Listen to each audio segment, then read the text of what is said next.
While the whole world is fighting with the pandemic COVID-19, aka nCoV-19, aka the coronavirus, there is another virus circulating around the world. What, you may ask? It's the same we fall for every day without our consent. It's called infodemic. It originates from two words, information and epidemic, and its informal definition describes it as wide and rapid spread of misinformation. Although humans have faced pandemics before, they haven't faced a pandemic at a time when humans are as connected and have as much access to the information as they do now. The access to more information and the lack of fact-checking has resulted in the spread of conspiracy theories way faster than the COVID-19.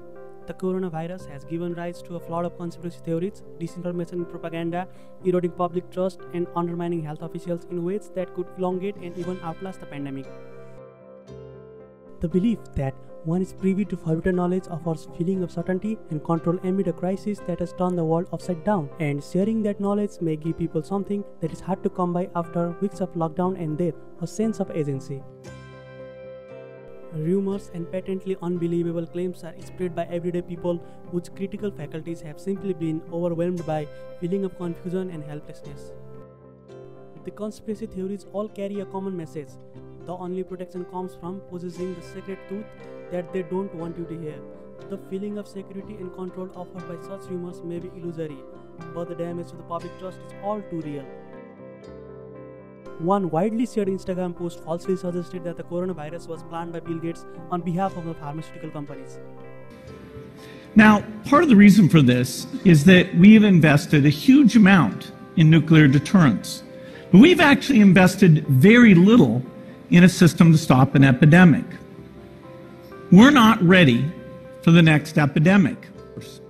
In fact, even the Twitter account of Snopes.com, a fact-checking site, tweets as, "Dear readers, the magnitude of misinformation spreading in the wake of the COVID-19 pandemic is overwhelming our small team.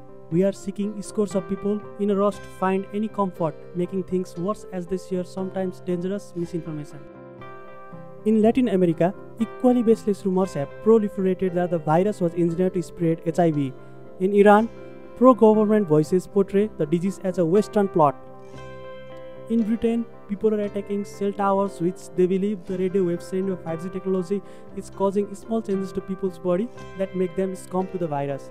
This copy-paste conspiracy message indicating 5G as genocide began to appear sometimes in mid-January when people began to connect one as the original source of the outbreak and an early testing site for 5G. Plus, such theories were amplified by well-known celebrities like John Cusack and Woody Harrelson. As a result, telecom engineers are being harassed. They are being shouted, insulted, and getting death threats. According to the figures shared with The Verge by industrial body Mobile UK, there were more than 200 incidents of abuse against telecom engineers since March 30th and more than 90 arson attacks against mobile infrastructure. But actually, major of engineers were working for 4G technology and household internet, and majority of towers were distributing 4G networks. This image went viral, which was interpreted as the person is wearing a hazmat suit to protect himself against 5G. In the actual fact, he was almost certain cleaning bird poo. Not only in UK, similar incidents also happened in the Netherlands, Ireland, Belgium, Italy, Cyprus and Sweden as well. Even medics are calling to take action on social media COVID-19 infodemic.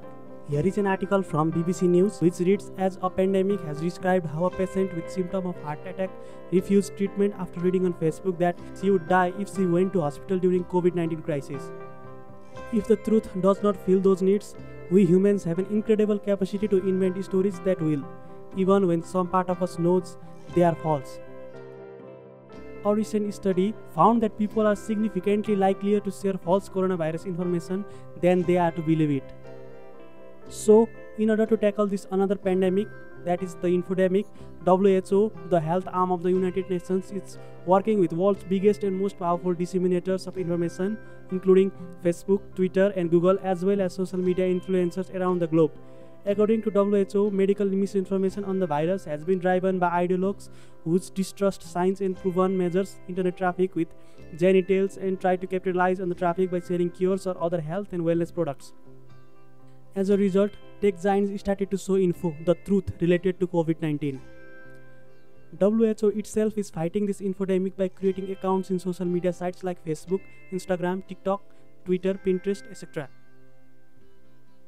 In the end, we would like to say that as an internet user, it is our responsibility to follow and spread true information rather than following wrong info and try to report the false news ASAP. Any platform you use, either it is Facebook, Instagram or TikTok, if you see any information related to COVID-19 and even other health related information, make sure to fact check the very information before believing and sharing it. And it is our responsibility too to give info about fact checking to our friends, families and relatives.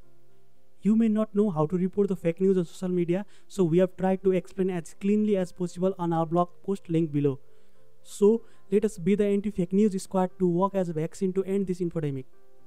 So that's it for this video folks. Stay safe, stay home, maintain social distance, wear mask and most important thing, stay away from misinformation. Thank you for watching it till the end. Like and share if you like this video.